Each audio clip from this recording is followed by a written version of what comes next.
Unpacking your TV the correct way makes for a safe and easy install. First, let's open the box.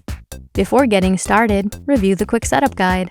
Make sure you have a suitable space to remove your TV and assemble the stand. Next, remove the contents from the top. These may vary based on your model. Then, remove the top styrofoam.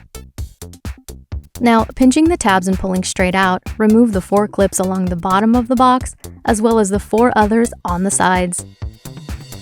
With the help of a friend, remove the 2 halves of the box, as well as the styrofoam protecting the display.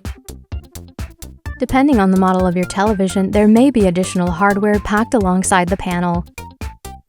Now you're all set to install your stand.